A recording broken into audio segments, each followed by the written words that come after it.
The 2026 Dropback ITL Symposium will be Friday, February 27th at 8:30 a.m. in room 205 of the Indiana Convention Center.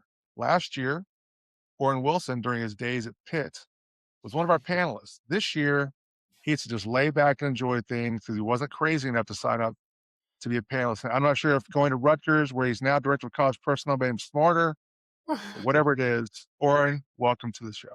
Hey, how's it going? So glad to have you here, man. All right. For regular listeners of the podcast, we know that we always start off with the same question, Oren. Tell us how you got to where you are, why you chose a life in football, how it all Well, happened, good or bad. well, honestly, like football kind of chose me. You don't really choose football. The reason I even started playing football is because my parents. I was a little angry kid, and it just made me go do something. I wouldn't get in trouble for being angry. Yeah. And then Smart, smart parents. as far as getting into college, is this every player that I was a former player. I had a cup of coffee in NFL, played in Canada a bit. So it was just like when I was done, like I was supposed to go back to Canada.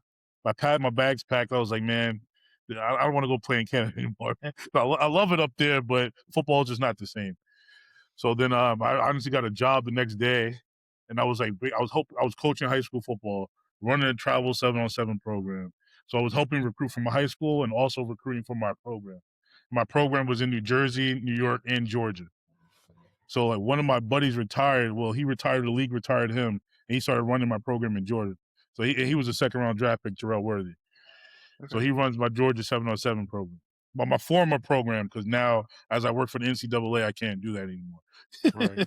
Right. No, I understand. And then my first college job was under my former defensive coordinator and my recruiter, Pat Narduzzi. So he kind of like my first years out, I started doing it. Every year college would offer me a job and I would always say no because I have a family and I'm just like, I don't know if I want to do this to my family. You know what I mean? Obviously I would love to be in college and just, college, it's like, I love my job. Every day I love coming to work at 4:30 a.m. It's amazing. I just miss playing, but you get the benefits of like feeling like you're playing, but not Yeah. the hard work of playing. Yeah. I'm hard working other ways.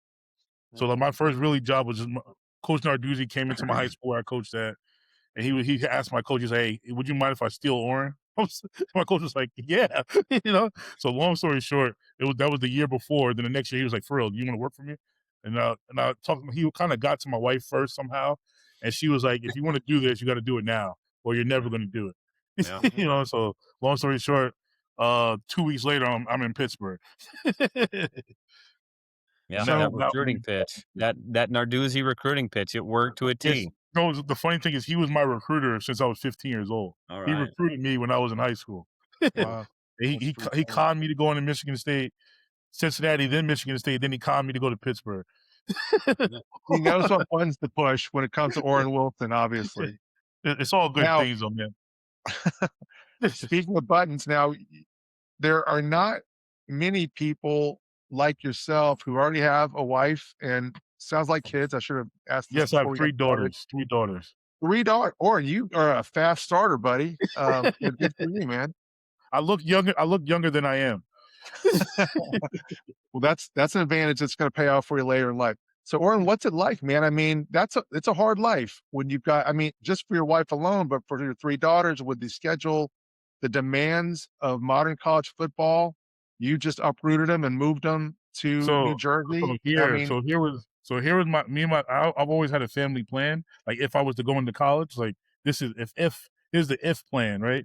So me and my wife we always discuss. I was like, if I go to college, the first year I'm gonna go by myself, and you guys we're gonna commute, travel back and forth, whatever. So that's what I did when I went to Pittsburgh. And the first year it was rough, obviously, because you have lonely days, but it's like it also makes you like get better at your job because you don't have distractions. No sure, offense to my family, I love them to death, but of course, when you gotta go to work, when you gotta get up at 4:30 and go to work until 9 o'clock, it's a little bit different. Yeah. So like, honestly, my first year in college was amazing because I got to accelerate my process because it's all I was focused on. So I would go home and just do more stuff because I had nothing else to do. Mm, You know what I mean?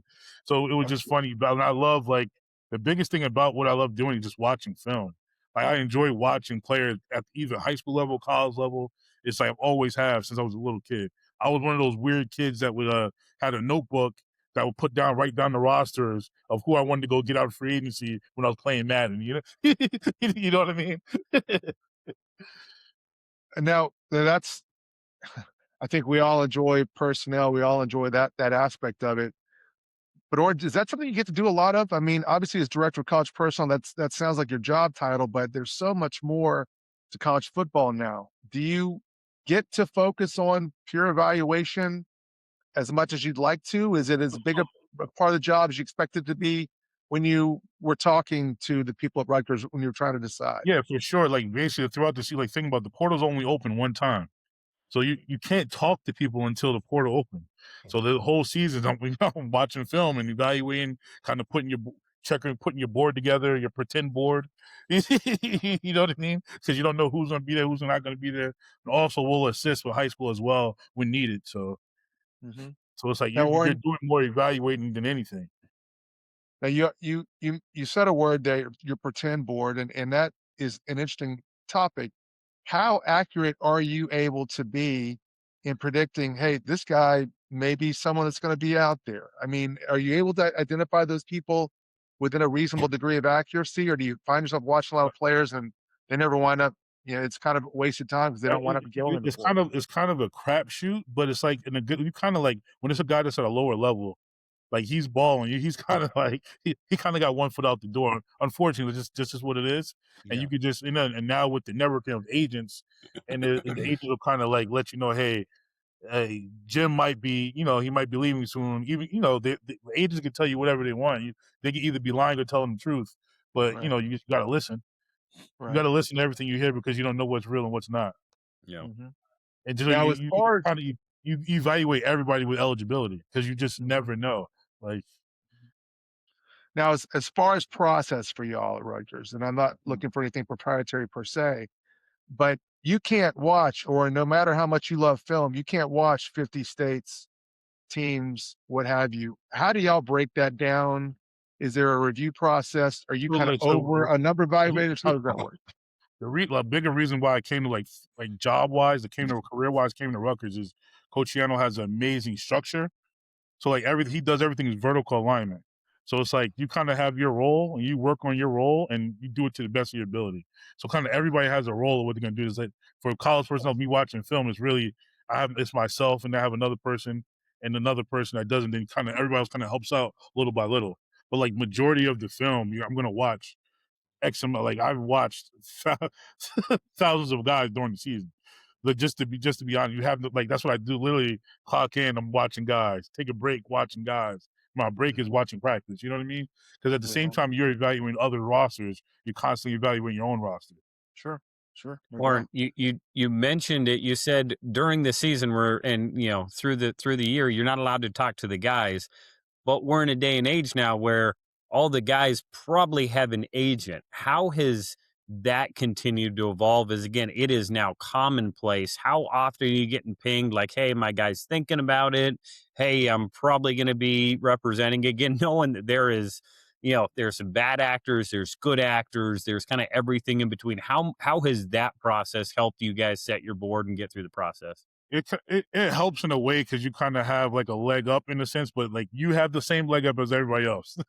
You know what I mean? So like You're not the the only one thing getting about that text message the from the good agent. thing about like not having like there's no standard for agents.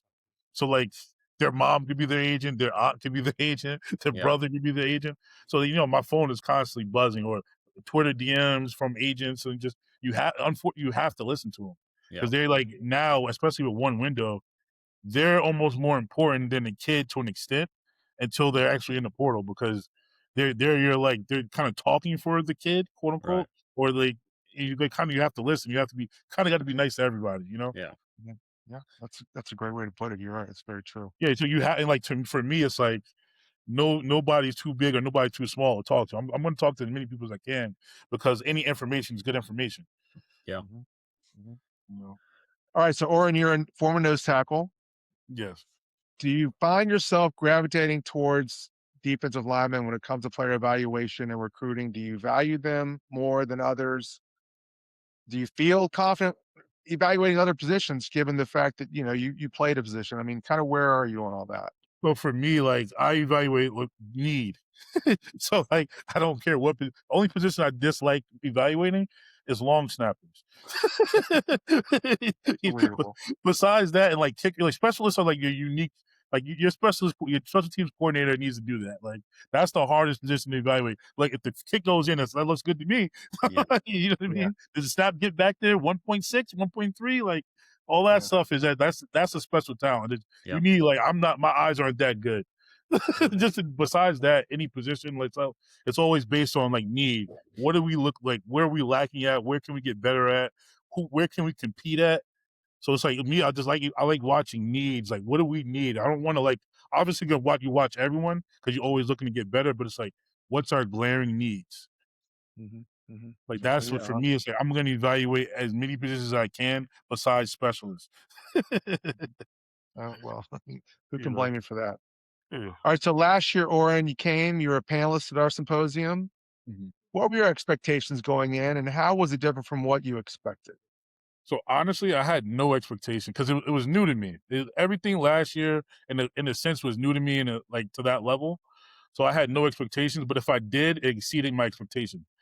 First of all, it was a million people in that room. I didn't like when I went on the stage. I'm like, God, I didn't expect this many people to be up there, you know. But it's like it was good to just hear other guys' feedback and just to see the expressions and obviously talk to people afterwards. It was a great experience and like that was a great networking time. I probably spoke to about 100 people after, and I Mhm. probably talked to them throughout I probably talked to 150 after that. You know what I mean? Wow. And throughout the Mhm. season, because there was a bunch of agents, there's other personnel guys, and then there's so much movement in college football. Yeah. Yeah, So yeah, you need to keep up with what's going on. Yeah. yeah. Say that again. Do you feel like there's a value in getting in front of people and seeing them face to face and shaking hands over just texting and emailing and all those kind of things?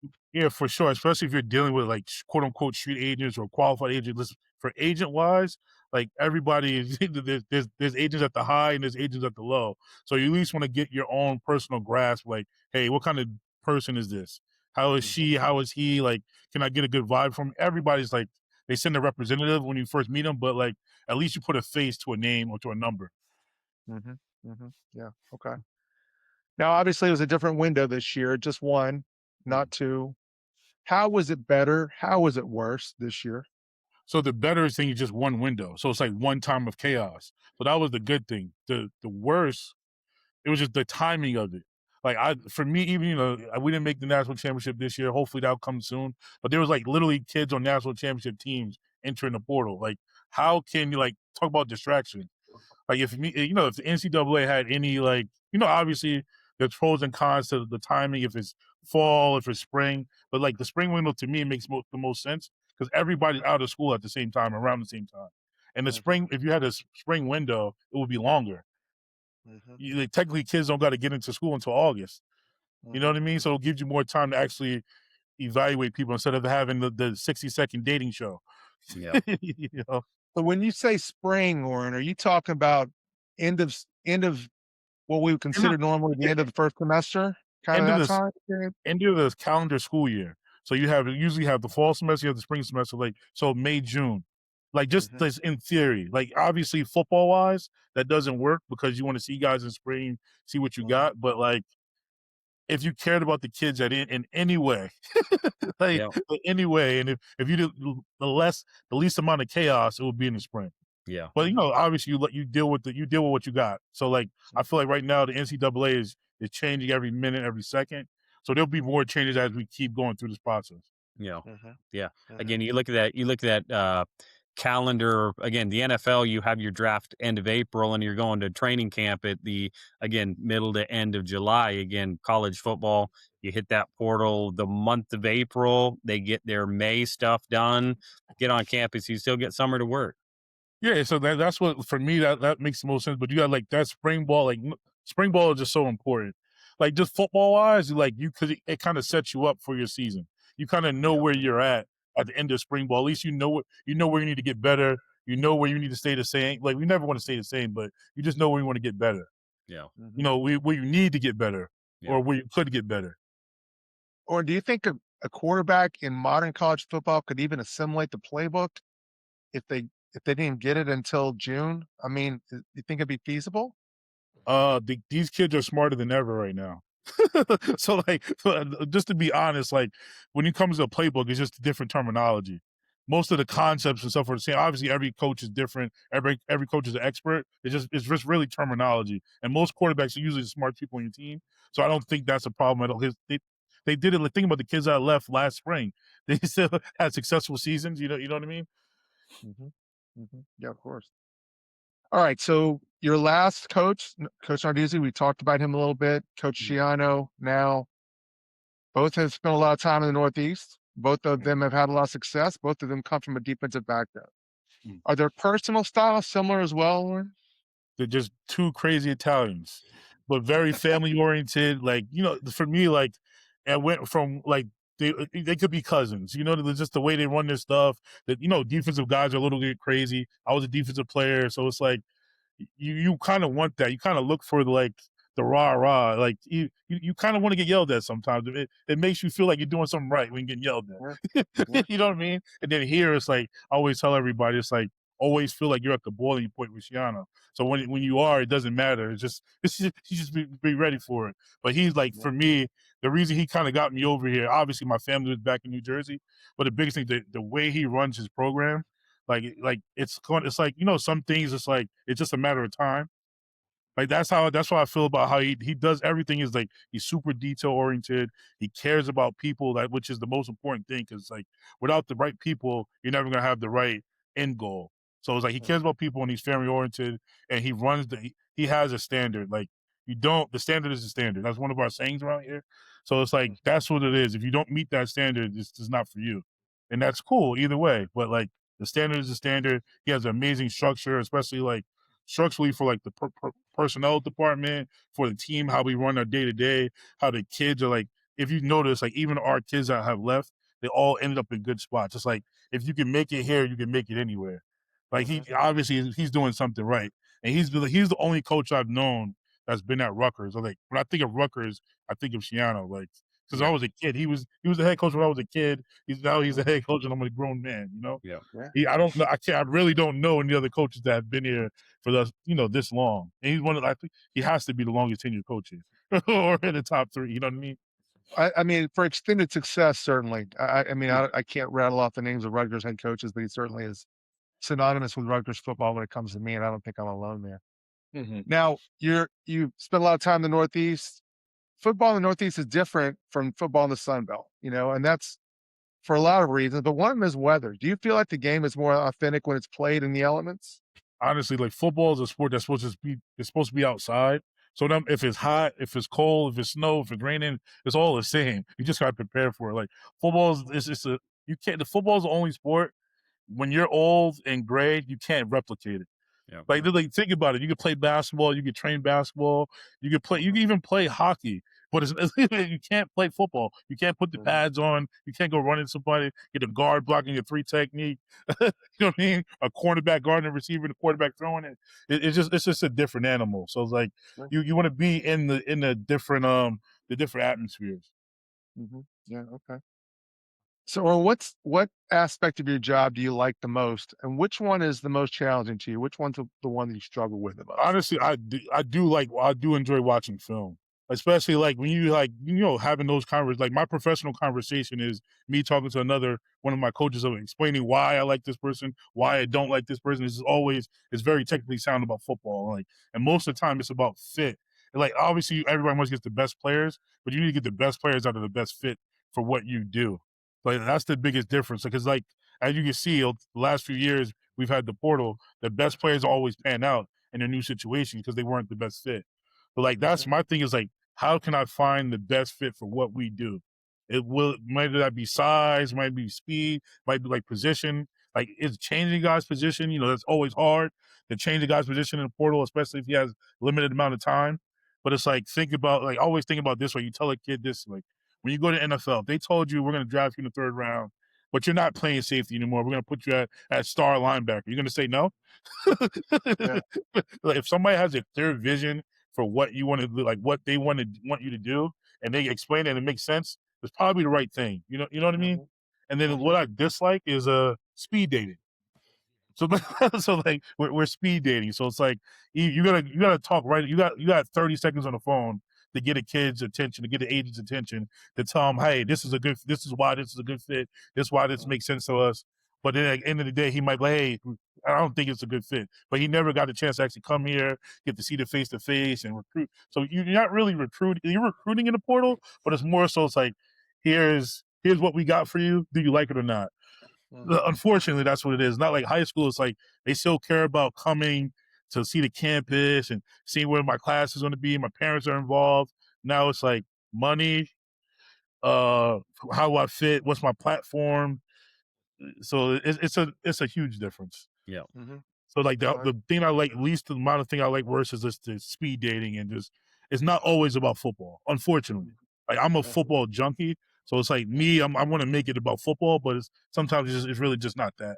Unfortunately, for the kid or for the agent, it's not the purity is kind of gone in a sense. Yeah. But it's like we're just getting closer to the NFL without it being the NFL. Yeah. You know what I mean? Now, Oren, one thing that's kind of mystified me, my friend Kevin Kelly, who's at Clemson now, but was with the Chargers for a long time, once said, at the symposium this summer in Nashville, he said, the biggest difference that I guess the fans don't recognize is from the end of the season to the draft, the main thing we're doing is vetting injuries and health and trying to figure out where these guys are from a health standpoint. Rodrik, you probably would agree with that. That's a major part of it. I don't understand how that can even be an element or even a factor because of the speed dating element that you're talking about. I mean, how do you get past that? Or how do you have any idea of if the guy that shows up is going to have 2 knees, 2 shoulders, all those kinds of things that you got to have to play football? So you just get the most information as possible. And obviously you'll get what you can from the kid or get from his representative, but sometimes you gotta reach out to somebody else that might know somebody and just to get the most information as you can. So you might get a bad you might get a bad inventory sometimes, but that's the point of it being so fast. You can't because when on visits, you usually kind of like get your doctor to check them out, but there's stuff that you can't see right away. It takes time to like come back to you. Then at that point, it's too late. Once stuff is signed, it's kind of like, we got you. It's like when you get married. Once you get married, it's a long process to get divorced. It's easy to get married. You know what I mean? Yeah. Or I mean, kind of go ahead, Roger. on that note, again, is college football has changed, as the portal has changed, as the money has changed. Again, do you see all those factors basically playing into, hey, we can't make $1 million decisions with almost no information in this speed dating format? Is that going to be something that kind of tips the scales, or hey, this something has to happen here? So basically, it's all about, again, I go back to structure, how you run your organization, how you run your program. So again, I'm here at Rutgers. Shiano does a great job of doing his due diligence and having us do our due diligence. So most of the time you'll be as accurate as you can be. Again, there's stuff that you can't find until it shows up. So basically, I feel like we do a good job here. They've done a good job here to like figuring out what's going on with everybody before they get here. Okay. But it's Now, like you said, it's hard. There's just some stuff you won't know until you know. Yeah. You know what I mean? seems like the kind of thing that would keep me up at night, not having that part of the equation that you just kind of have to guess at, Yeah, but you can't, like, literally everybody's dealing with it. So it's like, Right. what can you do besides like whatever our deal is, whatever we got to do, that's what we have to do and do our best job doing it. That's one of those, big, I talk about it all the time from an NFL standpoint. A known negative is usually better than an unknown when it comes to draft time. And on the college side, again, you basically, you're living with so many more unknowns just because, again, you don't have the time, you don't have, again, at this point, the structure, anything behind the scenes to get all those answers the way you need to. The good thing about a little bit, I guess you could say this like in college, because we have the portal, also high school recruiting. Yeah. So you kind of always, the portal is used to supplement. Yeah. The base of your program is always going to be what you recruit out of high school. So it's like if you don't, you're usually kind of replacing a guy between a senior and a freshman. So hopefully, if something happens with that new guy coming in, the younger guy just steps up. Yeah. If you recruit it well, that's why all of it kind of works together. Yeah. Still has to be the balance. Yep. In this era that we're in right now, Oren, is it still possible to develop a player who comes to you as a high school freshman? He's raw. He needs a lot of polish. He needs to add weight. I mean, can you expect to have a guy long enough to be able to develop him, or are we at a point where, man, you got to have results immediately?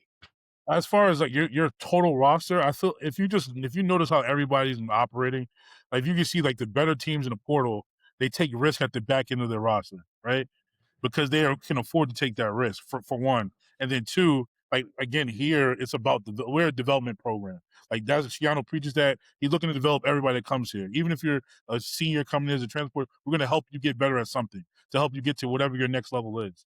So we're developing here. That's important for us. That's what we preach, and that's what we believe in. So here, all I can speak for is here. We're going to develop. We're going to get guys better. And that's usually like again, every kid wants to go to college. Every kid wants to be D1. So like John, the better the kid is at the early stages, the harder it is to hold on. You know what I mean? So you might sometimes you want to get like again the back half of your roster. I think is always those guys where like he might be fast, but his coordination's a little bit off. We don't really have a position for him, but we'll find something for him in a couple of years. You know what I mean? Those kids, I know it's more about the kid than it's about us developing because we're going to develop everybody. But it's like, is the kid willing to be developed? Yeah. Does he see like I need to like most kids are not realistic with who they are. Like it takes time, especially when you're young. Everybody thinks they're the best, and you should. That's what makes you the best eventually. But if you're ever realistic with who you are, and the good thing we're here, we're very transparent. So there's never like I don't know where I stand. You always know where you stand, and that could be good or bad. Yeah. You know what I mean? Now, Oren, as recently as 2 or 3 years ago, everyone that I met and talked to and worked with in the college space, there was one aspiration. That was the league. Now we have a very different profile of your typical director level, and I would put you in that class of college personnel professional, and you can make a lot more money and have a lot of weight and do a lot of things. Do you see, and I'm not trying to say you're not happy where you are right now, but is the NFL an aspiration for you? Is it something where you could see yourself being, or are you kind of past the point where you want to be an entry level guy and work your way up in the To league? be honest, I haven't thought about. I'm having so much fun in college right now. It's like I'm not even thinking about the next level because I think what we're doing now in the college football space, like personnel space, is looking. If you look at every quote unquote front office in college, it's looking closer and closer to the NFL. And then it's more. I feel like college is more hands on. So it's like for me, like I'm loving, and then you still have that little space of you're still helping kid. And, even though sometimes the kids are making more money than you, but you're still helping a kid develop as a person. And I'm still in love with that part. Because I was that kid at one point that needed the development when I was a 18-year-old guy to close when I was 21. I still needed help. You know what I mean? And when you're at that, like, kids are making NFL money at the point right now. Yeah. So it's like I think college is going to be in 5 years. Every team, like there's even FCS teams with front offices now with GMs. I say 90% of the teams are going to have a front office.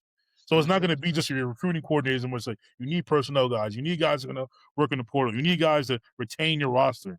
Like the retaining the roster part, I think that might be the hardest part. Yeah. Because now it's like, again, you're supposed to only talk to kids during the window, but that everybody's window is different. Yeah. We follow rules over here, right? That's your quote. That's a quote of the day. Everybody's window is different. It's not supposed to be, but very often it is. Yeah. So as we move into a world in college football that is a lot more heavy on personnel professionals, is it easy to kind of, I don't want to say wrest that power away from your coaches, but in the old days of college football, your coaches were also your scouts and your evaluators.